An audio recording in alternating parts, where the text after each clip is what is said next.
जब हम देखते हैं कि ग्रह नक्षत्रों में स्थित होते हैं या दूसरे ग्रहों द्वारा शासित होते हैं, तो हमें क्या परिणाम मिलते हैं।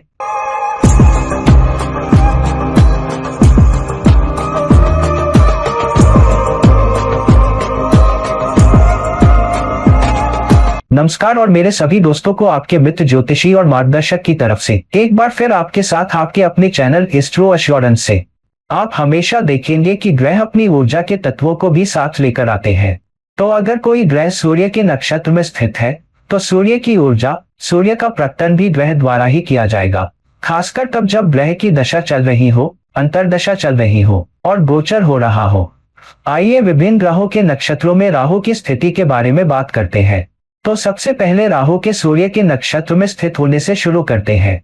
तो राहु अगर सूर्य के नक्षत्र में स्थित है तो ये कृतिका या उत्तरा फाल्गुनी या उत्तराधा नक्षत्र में हो सकता है और वृषभ या कन्या या मकर राशि में स्थित हो सकता है। तो अब जब राहु सूर्य द्वारा शासित नक्षत्र में स्थित होता है तो यह नेतृत्व, जवाबदेही और जिम्मेदारी के तत्व भी लाता है। हालांकि अगर यह कित नक्षत्र में स्थित होता है तो यहाँ यह वृषभ ऊर्जा के तत्वों को भी लाएगा, जिसका अर्थ है कि व्यक्ति भौतिकता में रुचि रख सकता है और भौतिक इच्छाओं या भौतिक उपलब्धियों को प्राप्त करना चाह सकता है। नेतृत्व और जवाबदेही के साथ, और यहाँ उपलब्धि केवल टीम, जहार या संगठन के लिए नहीं बल्कि स्वयं के लिए भी हो सकती है। तो हाँ, व्यक्ति यह भी पूछ सकता है कि भौतिक उपलब्धियां कब आ रही है। उदाहरण के लिए, यदि बिक्री हो रही है, उच्च बिक्री हो रही है, या उच्च ब्रांडिंग हो रही है, या कंपनी का उच्च नाम हो रहा है, तो व्यक्ति पूछ सकता है, मैंने भी योगदान दिया है, या मैं इस परियोजना का नेता हूं, इसमें मेरे लिए क्या है। और कई बार जब सूर्य के नक्षत्र में बैठा हो तो व्यक्ति के कार्य इस प्रकार होते हैं, मैं नेतृत्व करूंगा, मैं जवाबदेही लूंगा, लेकिन इसमें मेरा क्या फायदा है। तो अगर मैं कुछ हासिल नहीं कर पा रहा हूं तो मैं केवल वही कर पाऊंगा। इतना ही नहीं, अगर यह सूर्य के नक्षत्र में कन्या राशि में है तो हाँ, व्यक्ति परियोजना को पूरा करने के लिए बहुत प्रयास करेगा, एक पूर्णतावादी होगा और परियोजनाओं के एक नेता के रूप में, या यहाँ तक कि अगर वह नेता नहीं है तो भी यह सुनिश्चित करने के लिए बहुत अधिक जिम्मेदारी और जवाबदेही लेगा कि परियोजना बहुत अच्छी तरह से पूरी हो और परिणाम बहुत संपूर्ण हो और यह एक बहुत अच्छा तैयार उत्पाद हो, कोई भी कोना खाली न रहे। तो यह व्यक्ति परियोजना को पूरा करने के लिए बहुत अधिक प्रयास और जिम्मेदारी लेगा। हालांकि यदि परियोजना उसकी संतुष्टि के साथ पूरी हो जाती है, लेकिन यदि उसे श्रम का फल नहीं मिल पाता है तो व्यक्ति इसे पसंद नहीं करेगा।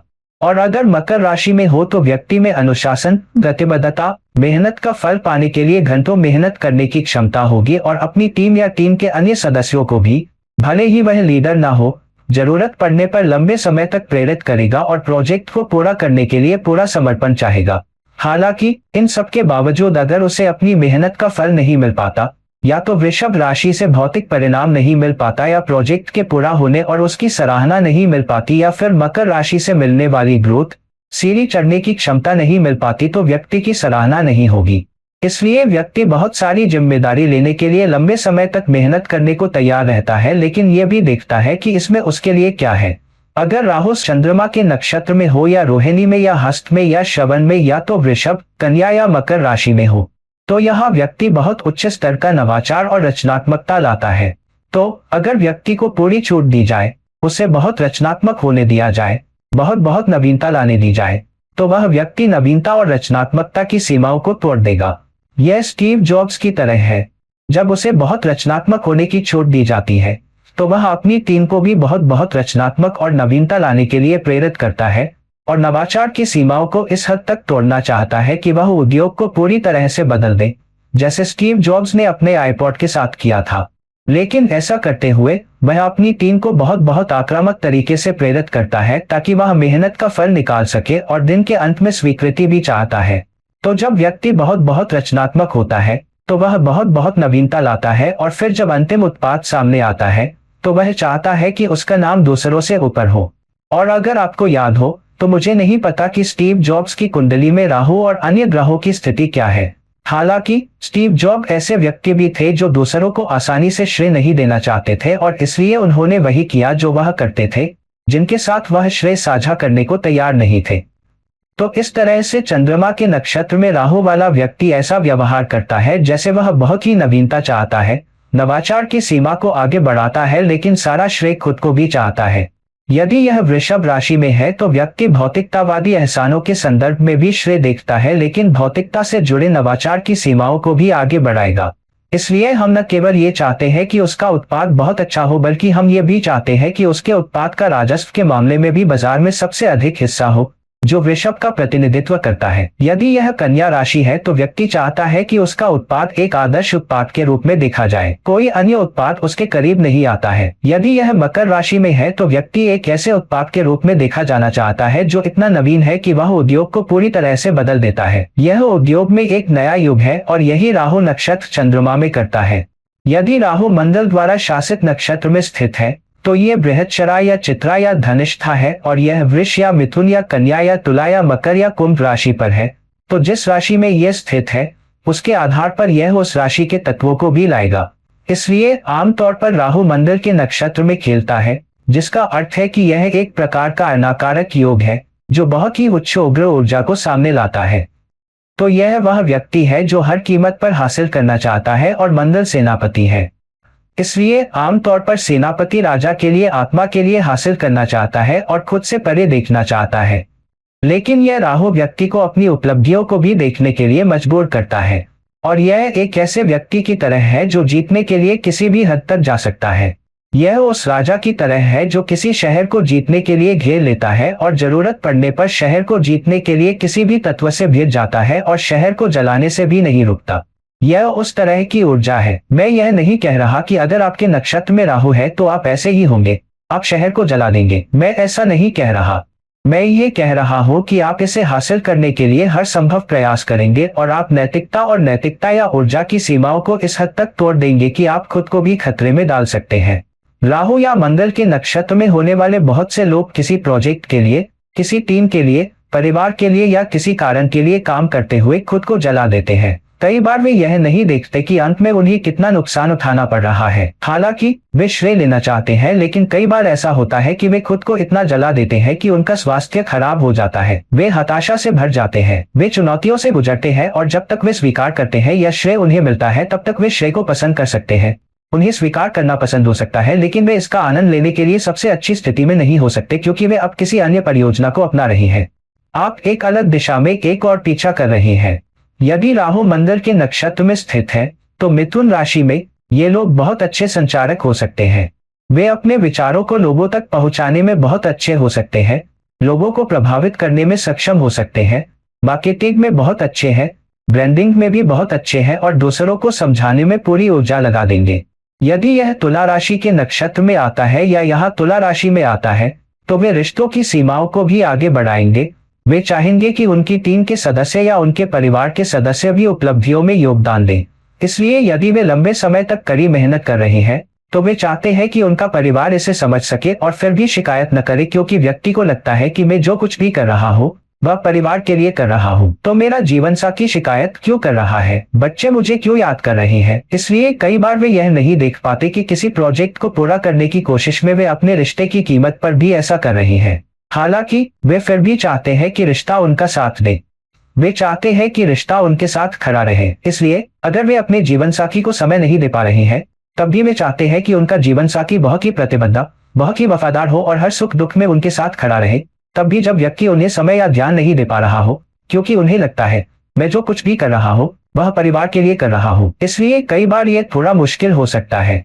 लेकिन अगर यह उदाहरण के लिए कुंभ राशि में मंगल के नक्षत्र में आ जाए तो यह व्यक्ति किसी सामाजिक कारण के लिए हर संभव प्रयास करेगा। अगर वे किसी कारण में विश्वास रखते हैं तो वे समय और ऊर्जा को नहीं देखेंगे, वे अपने लिए किसी भी दिन का समय नहीं देखेंगे। उस कारण को प्राप्त करना उनके लिए बहुत ही महत्वपूर्ण है, और इसलिए ऐसा व्यक्ति चरम सीमा तक जाएगा। वह उस कारण को प्राप्त करने में सक्षम होने के लिए आक्रामक हो जाएगा। और अगर ये लोग पीटर के लिए खड़े होंगे तो ये लोग सबसे ज्यादा चिल्लाएंगे, ये सबसे ज्यादा बैनर उठाएंगे, ये कई दिनों तक खड़े रहेंगे ताकि कुछ लोगों को समझा सके कि यह मुद्दा महत्वपूर्ण है और उन्हें जलवायु के खिलाफ काम नहीं करना चाहिए। हालांकि ये भी चेतावनी देंगे कि विरोध करने के बाद उन्हें इसका श्रेय मिलना चाहिए। अगले दिन ये अखबारों में भी देखेंगे कि मेरा नाम है या जिस संगठन के लिए वो काम कर रहे हैं उसका नाम है या नहीं, क्या उन्हें श्रेय मिल रहा है या नहीं, क्या उनकी सराहना हो रही है या नहीं, क्या उन्हें मान्यता मिल रही है या नहीं, क्या उन्हें वरिष्ठ पद भी मिल रहे हैं, उसमें नेतृत्व की भूमिका भी मिल रही है या नहीं। तो ये मंगल के नक्षत्र में राहु है जो कुछ हासिल करना चाहता है, लेकिन नाम में भी अपनी भूमिका चाहता है और खुद के लिए खेल में भी अपनी भूमिका चाहता है, और यही मंगल द्वारा शासित नक्षत्र में राहु की स्थिति है। राहु अपने नक्षत्र में हो या तो आर्द्रा या स्वाति या शताभिष नक्षत्र में, खास तौर पर मिथुन राशि में, तुला राशि में या कुंभ राशि में, तो यहाँ राहु की दोगुनी ऊर्जा होने के कारण राहु अपने ही नक्षत्र में स्थित है।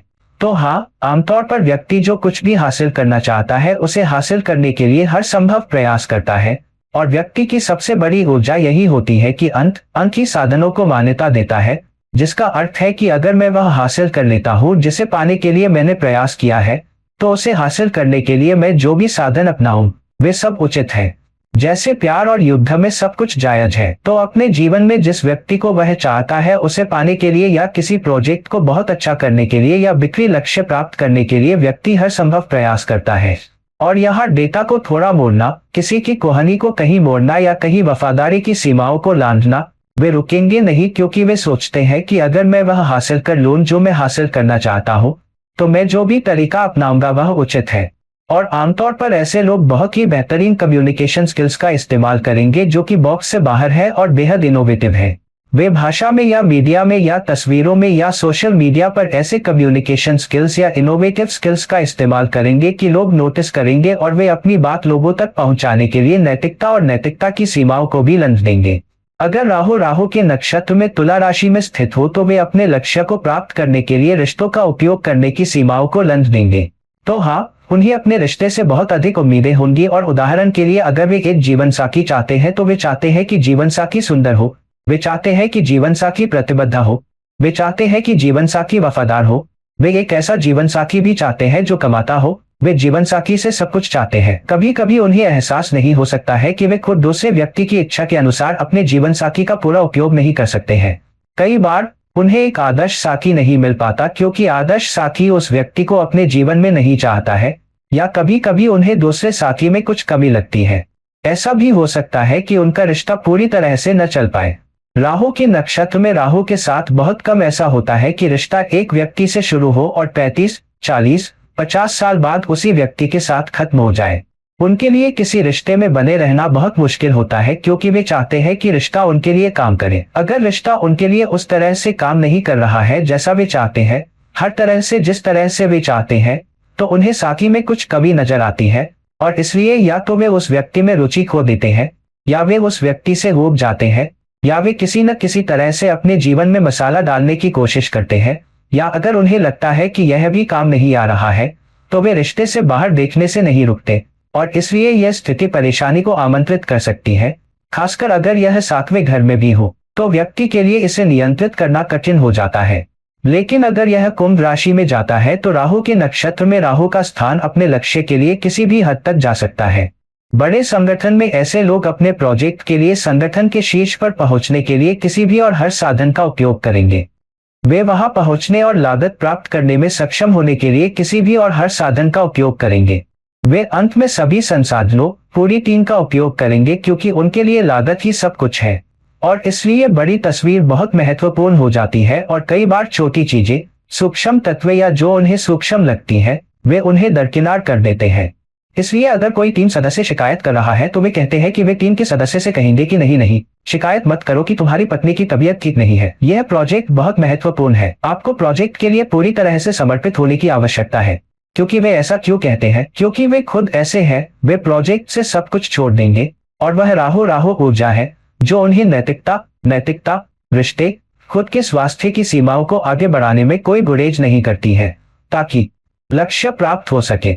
इसलिए राहु के नक्षत्र में राहु का वास्तव में कठिन स्थान, यदि लाभ में शामिल या राहु के नक्षत्र में लाभ पहलू के साथ वक्री न हो तो बृहस्पति द्वारा शासित होता है, या तो अनारसु या विशाखा या पूर्वबद्ध में, मिथुन या तुला या कुंभ राशि में।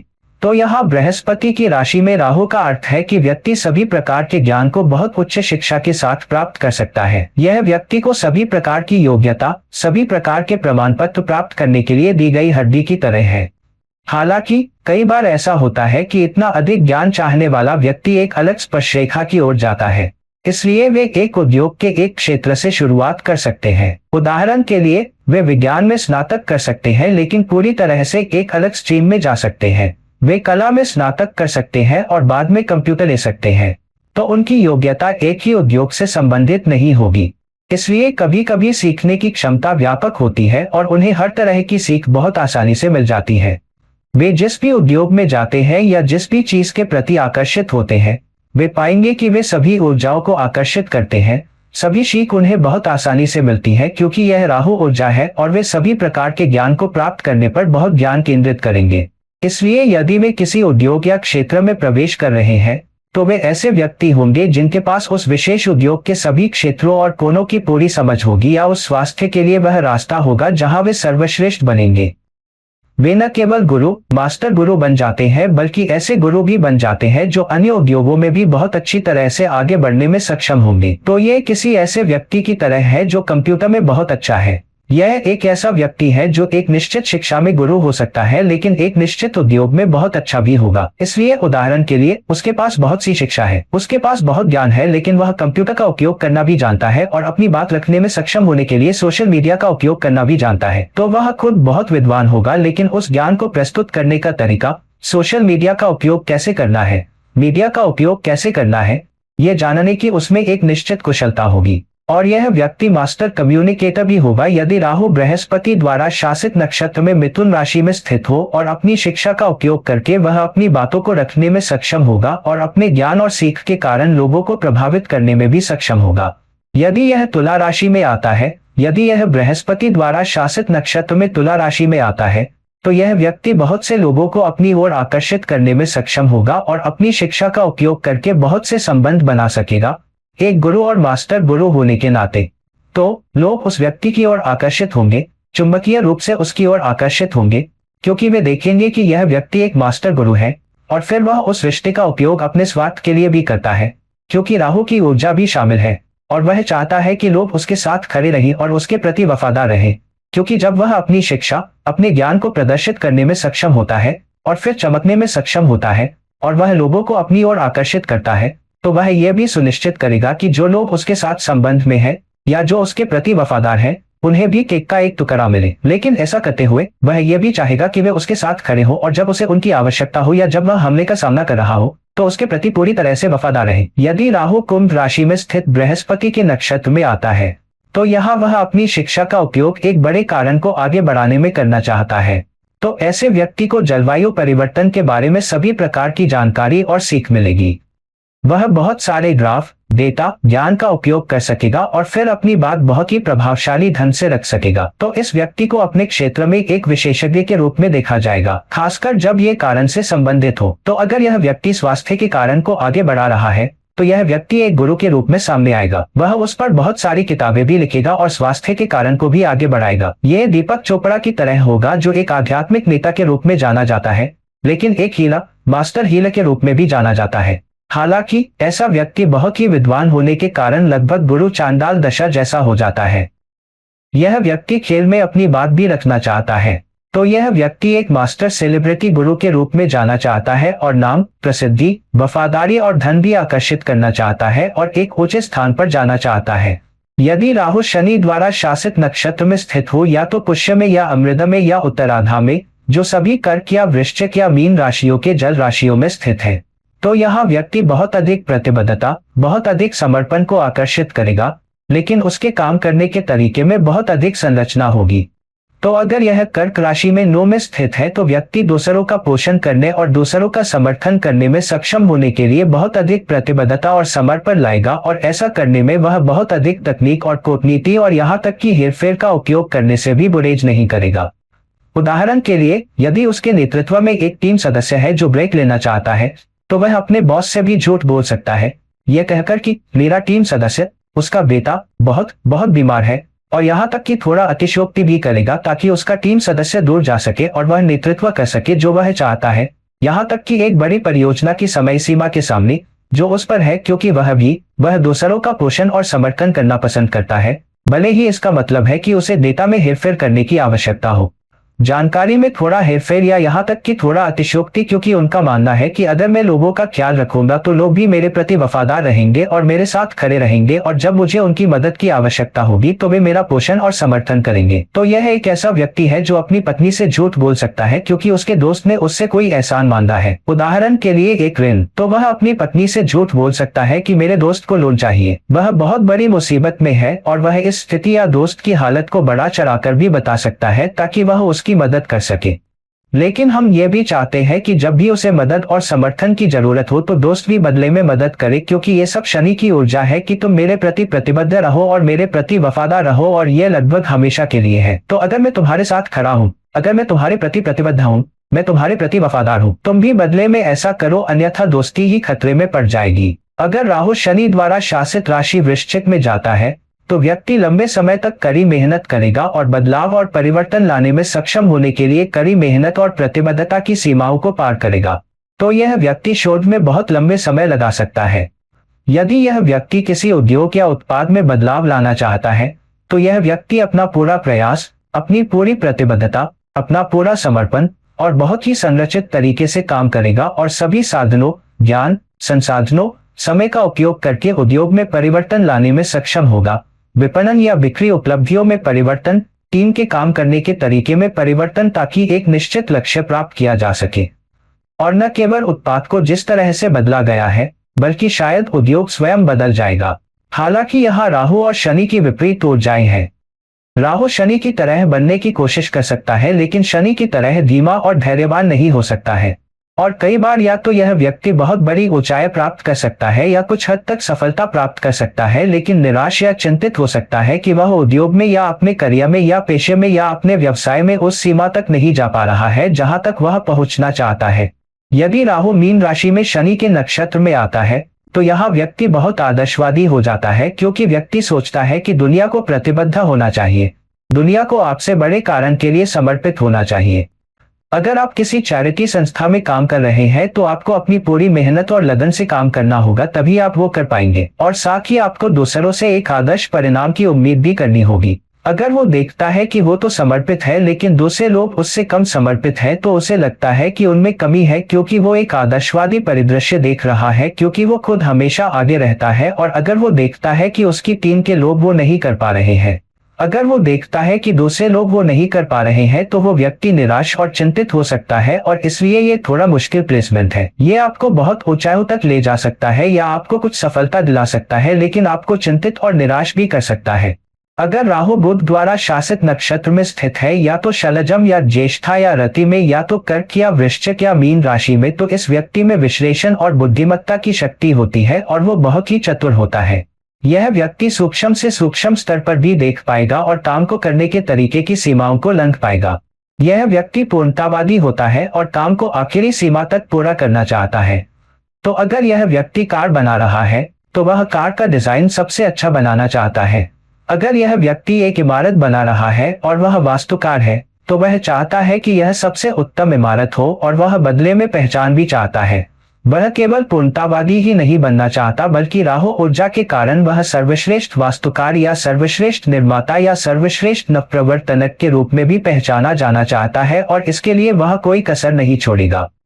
अगर वह किसी ऑफिस प्रेजेंटेशन के लिए प्रेजेंटेशन दे रहा है तो आप चाहते हैं कि हर फॉन्ट, हर डॉट परफेक्ट हो, कोई भी कसर नहीं छोड़ी जाती ताकि प्रेजेंटेशन परफेक्ट हो। तो यह व्यक्ति बहुत पूर्णतावादी होता है। तो अगर यह कर्क राशि में स्थित है, अगर वह किसी टीम को सपोर्ट करने की कोशिश कर रहा है, किसी संगठन को सपोर्ट कर रहा है या सपोर्ट टीम की भूमिका निभा रहा है, उदाहरण के लिए यदि वह किसी बड़े संगठन में एडमिनिस्ट्रेशन है तो सहयोगी भूमिका में रहने के लिए वह पूर्णतावादी काम करने की कोशिश करेगा। यदि वह एडमिनिस्ट्रेशन मैनेज कर रहा है तो वह चाहेगा कि एडमिनिस्ट्रेशन परफेक्ट हो।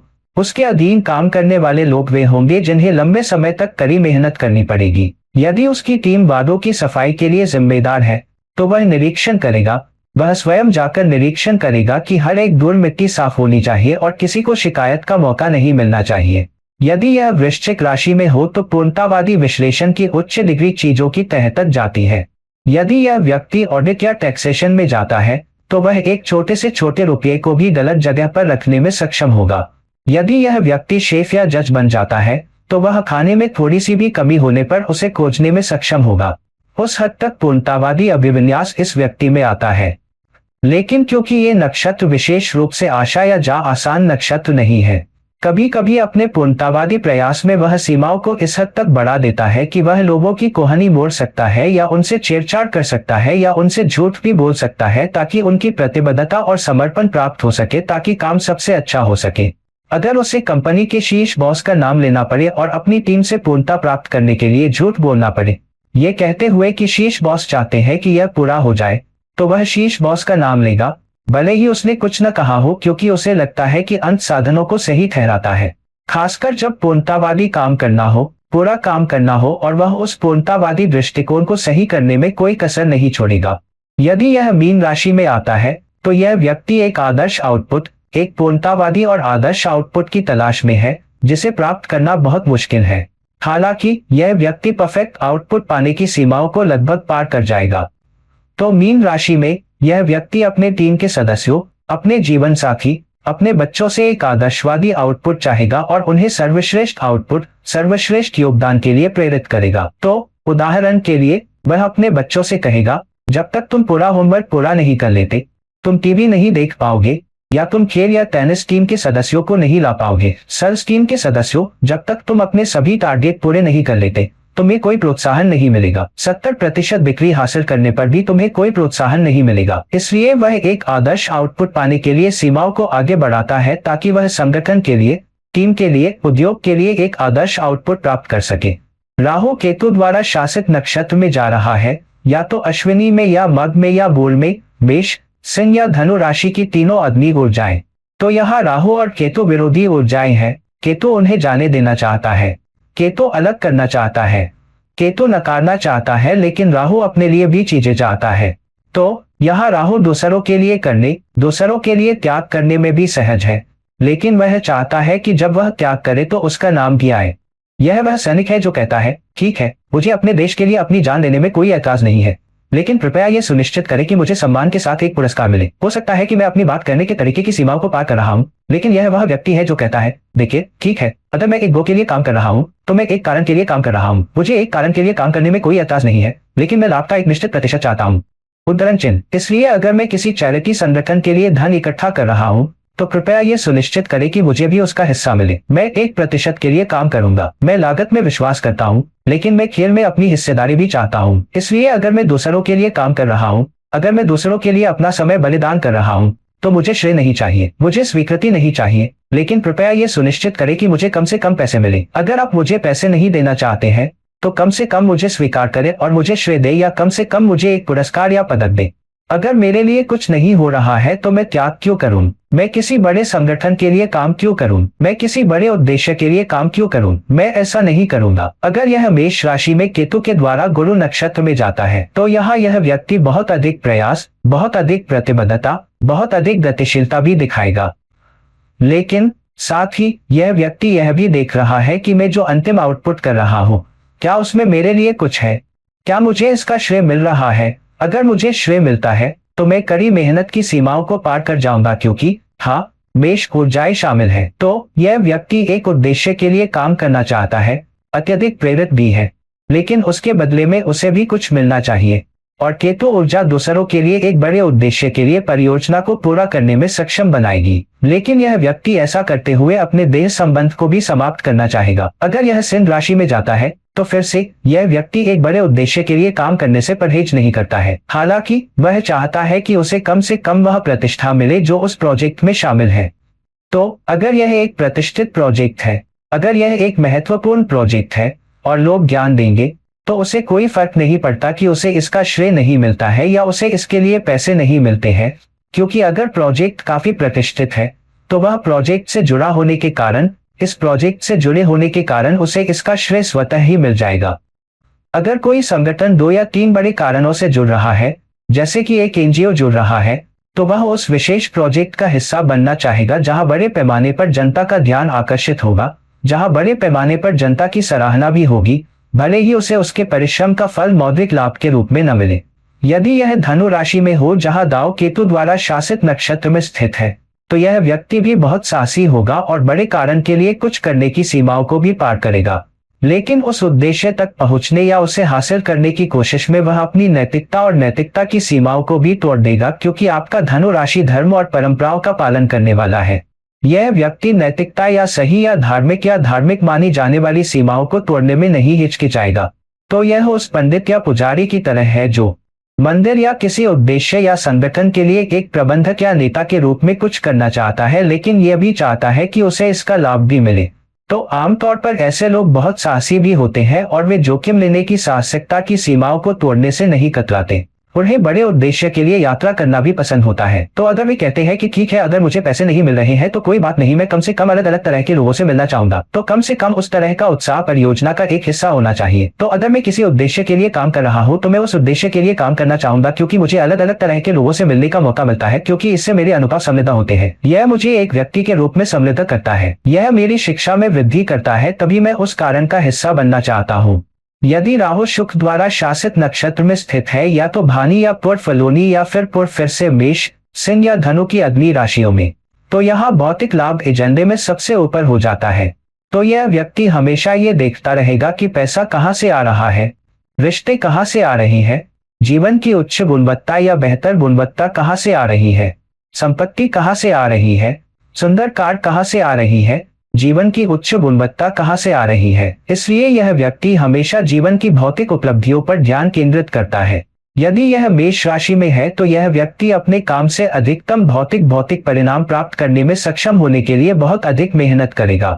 यदि वह किसी रिश्ते में आ रहा है या यदि यह व्यक्ति किसी लड़की या लड़के को पसंद करता है तो वे उस व्यक्ति को अपने साथ रहने के लिए मनाने के लिए बहुत अधिक मेहनत करेंगे। इसलिए वे अपना बहुत अच्छा ख्याल रखेंगे। वे खुद को अच्छे से संवार सकते हैं, क्योंकि वे उस व्यक्ति के साथ रहना चाहते हैं, या वे टीम का हिस्सा बनना चाहते हैं, या वे उस समूह का हिस्सा बनना चाहते हैं जिसे वे एक ऐसा समूह मानते हैं जिसे परिष्कृत या धनी समाज के रूप में देखा जाता है।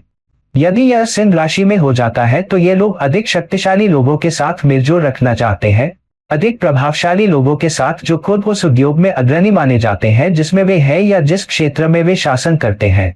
इसलिए यह व्यक्ति शक्ति, अधिकार और प्रभाव दोनों चाहता है ताकि उसे अच्छा जीवन भी मिल सके। और अगर वे भौतिकवादी उपलब्धियां प्राप्त करना चाहते हैं तो वे भौतिक उपलब्धियों में भी अग्रणी बनना चाहते हैं, जिसका अर्थ है कि वे पड़ोसी से बड़ी कार रखना चाहते हैं, वे अपने दोस्तों से अधिक पैसा चाहते हैं, वे अपने सहयोगियों से बेहतर करना चाहते हैं। इसलिए जब वे कॉलेज के पुनर्मिलन में दोस्तों से मिलते हैं तो वे ये भी देखेंगे कि किसने बेहतर किया है, किसे अधिक वेतन मिल रहा है, कौन बड़े ब्रांडों के लिए काम कर रहा है और किसका जीवन साथी बेहतर है। लेकिन अगर यह धनु राशि में हो जाता है तो ये लोग सबसे अनोखी जगहों पर जाना और घूमना चाहेंगे। तो वे या तो नीदरलैंड जाना चाहेंगे, या वे बैंकॉक जाना चाहेंगे, या वे बॉन्डी बीच जाना चाहेंगे, या वे बहामास जाना चाहेंगे। वे समृद्ध जीवन चाहते हैं, वे समृद्ध अनुभव चाहते हैं, वे सुंदर अनुभव चाहते हैं और वे अपने सबसे अच्छे लोगों के साथ घूमना चाहते हैं। इसलिए वे यात्रा करना चाहते हैं, लेकिन वे सबसे अच्छी जगहों पर भी जाना चाहते हैं। वे सबसे अच्छे होटलों में रहना चाहते हैं, वे सबसे अच्छे लोग बनना चाहते हैं, वे सबसे अमीर, शक्तिशाली और सबसे प्रभावशाली और सबसे वांछित और प्रसिद्ध लोगों के साथ रहना चाहते हैं। तो शुक्र के नक्षत्र में राहु कभी कभी आपको यह उपलब्धियां भी दे सकता है, लेकिन कभी कभी आपको अंदर से बहुत खोखला छोड़ देता है। लेकिन आमतौर पर ऐसा जीवन में बाद में होता है जब आप वहां जा चुके होते हैं और वह कर चुके होते हैं, और इसलिए जीवन के अंत में अभी भी कुछ भूख बाकी होती है, लेकिन यह भूख स्वीकार्यता के लिए होती है। कई बार वे सबसे अच्छी महिलाओं के साथ रहे होंगे, या सबसे अच्छा खाना खाया होगा, या सबसे अच्छे होटलों में गए होंगे, या सबसे अनोखी जगहों पर गए होंगे। हालांकि अंदर की भूख आत्मा के स्तर पर होती है, जहां वे अंदर से खाली महसूस करते हैं। कभी कभी दोस्ती साथ छोड़ देती है, कभी कभी गाड़ियां पुरानी हो जाती हैं या मॉडल बदल जाते हैं, या फिर खूबसूरत लड़कियां साथ नहीं रहती हैं क्योंकि अब वो पहले जैसी नहीं रहती है। तो जीवन के अंत में बहुत सारा खालीपन रह जाता है क्योंकि भौतिक चीजें साथ छोड़ देती है, और इसलिए यह एक कठिन स्थिति हो सकती है। तो दोस्तों, अब जब हमने देखा कि राहु नक्षत्र में किस स्थान पर है और अलग अलग राशियों में अलग अलग ग्रहों द्वारा शासित है, तो ये हमारे लिए कुछ निश्चित परिणाम दे सकता है। कृपया जांच करें कि आपकी कुंडली में राहु कहाँ स्थित है, किस नक्षत्र में है, किस ग्रह की राशि में है, और यह देखने की कोशिश करें कि क्या वह राहु आपको शैतानी साधनों, अनैतिक साधनों, जोड़ तोड़ की ओर धकेल रहा है, या यह आपको वह भूख दे रहा है, लेकिन आप उस भूख को रोक पा रहे हैं और अपने जीवन में अधिक नैतिक और गौरवशाली सफलता के लिए उस भूख को चैनल कर पा रहे हैं। तो दोस्तों, इस वीडियो को लाइक करें, शेयर करें, और अगर आप मुझसे पर्सनल कंसल्टेशन चाहते हैं तो कृपया नीचे दिए गए लिंक पर मुझसे संपर्क करें। किसी अन्य वीडियो के साथ कुछ अन्य समय तक यह आपके मित्र ज्योतिषी और निर्देशित निधि हस्ताक्षर कर रही है। नमस्ते।